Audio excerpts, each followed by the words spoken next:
जय गुरुदेव, जय हो बाबा नीप करोली महाराज की जय।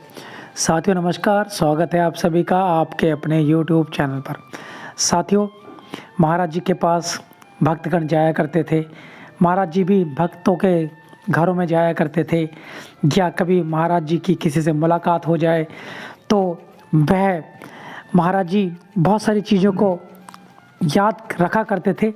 तो ऐसी एक चर्चा है, उसके बारे में, उस प्रसंग के बारे में, बहुत ही चमत्कारिक प्रसंग, आपको अवश्य पसंद आएगा। तो ध्यान से सुनिएगा अवश्य, लाइक कमेंट और शेयर करते रहिएगा। एक दिन की बात है, कैंची धाम आश्रम में महाराज जी लगभग बहुत ही ज़्यादा रात हो गई थी और उस रात में लगभग बहुत तेज अंधेरा छाया हुआ था। सभी लोग गहरी नींद में सो रहे थे। तभी अचानक महाराज जी ने सभी भक्तों को नींद से जगा दिया और जगाते ही जैसे ही सभी लोग जगे, पूछा, महाराज जी क्या हुआ, इतनी रात गए, आपने सभी को जगाया?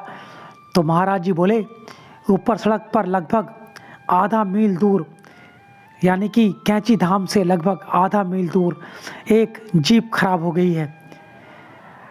सभी लोगों को लगा कि महाराज जी अगर कह रहे हैं तो ये बात तो बिल्कुल सही होगी, और महाराज जी ने उन्हें बोला, आप लोग वहाँ जाओ और सभी यात्रियों के लिए चाय की व्यवस्था करके ले जाएं, ताकि जितने भी वहाँ पर यात्री उस जीप में फंसे हुए हैं, वे सभी यात्री चाय का आनंद ले सकें और उनकी जो थकान है वो थोड़ा मिट सके। महाराज जी ने जल्दी जाने के आदेश से सभी भक्त लोग तैयार हो गए और तुरंत चाय बनाई और दौड़ते हुए वहाँ पर पहुँचे गए।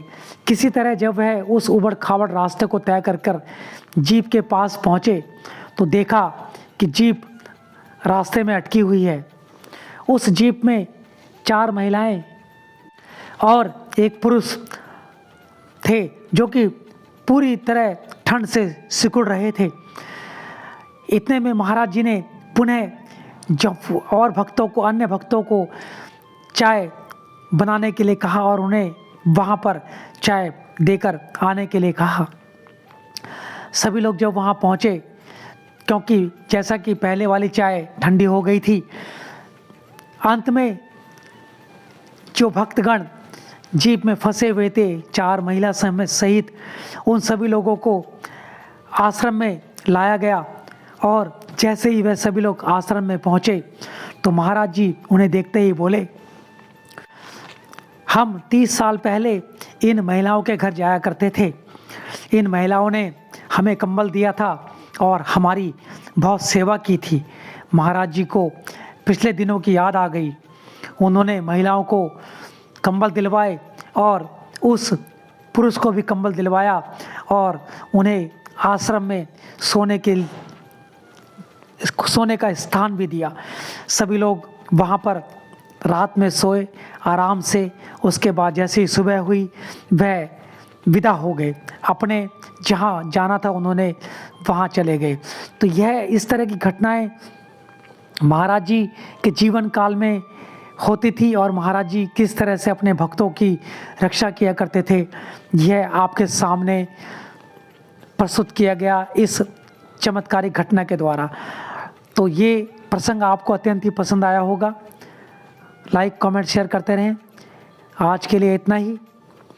जय गुरुदेव, जय हो नीप करोली महाराज की जय। धन्यवाद, धन्यवाद, धन्यवाद।